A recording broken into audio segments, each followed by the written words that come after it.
seems like every 10 years in this country, black people don't know what the fuck they want to be called. Am I right?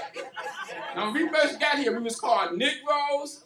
Then we changed it from Negroes to colored people. Then we go from colored people to black people. Now we want to be called Afro-American, Aphrodisiac, some bullshit like that. Let me tell you something. I ain't no African nothing.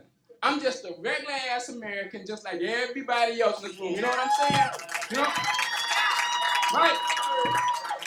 And I get sick and tired of black people walking around talking, well, we got to trace our roots, man, and go back to the motherland and move back to Africa. Move back to Africa. You know what? I traced my roots, man. I found out I came from my mother. My mother come from Mississippi, and the rest of that shit. If you go to Africa, who the you gonna stay with? This is a great-ass country, and I'm proud to be American, and you people should be proud to be American, too, and say something about it, all right?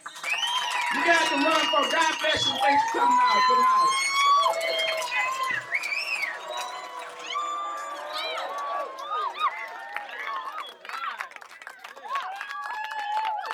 Hello, this is First Lady Laura Bush. Do you like to stare at midgets?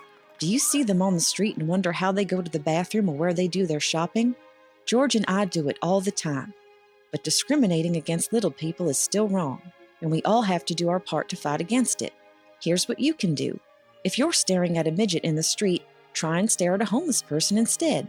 If you see a midget in a restaurant, ask your waiter to give him a booster chair. Stay away from dwarf tossing contests and don't let your children watch The Wizard of Oz. If you have a midget in your office or workplace, tell your boss that you find it distracting and ask him to transfer the midget to China. Everybody's short in China. George and I believe that discrimination is wrong and that we should all join together to make the world, if not a better place, then at least a taller one. God bless us all, and God bless America.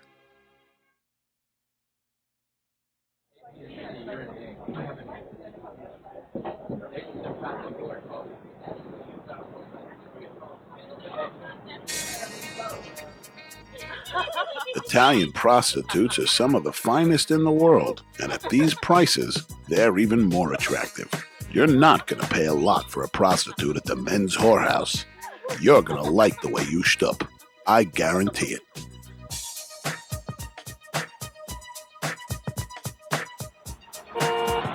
What a nice, sweet town this is, huh? Oh, you come back after being gone a year, it's the same people, the same hookers, walking up and down all night. Sit down. You're selling ass. You don't have to walk anywhere to sell some pussy. Oh, they just walk in 6-inch heels. And the traffic is stopped. Oh, I'd be the laziest whore out there. Somebody get me a beach chair. Bring me a drink. I'm sucking out here. It's 100 degrees. There's no shade. Come on. They don't need heels. They need igloos. These dumb hookers. Oh, the traffic is stopped. I'd get myself a little razor scooter. Just go in and out between cars. Ding, ding. Pussy, sir? I was 30 years old. I said, you know what? I haven't smoked pot in 10 years. I want to smoke some pot. Got stoned with friends of mine. Everything was fine. They left. Everything was fine. And then about a half hour later, there was one thing I forgot about. The munchies. I'm sitting alone in my apartment just staring at the wall going, must get cookies. Need cookies.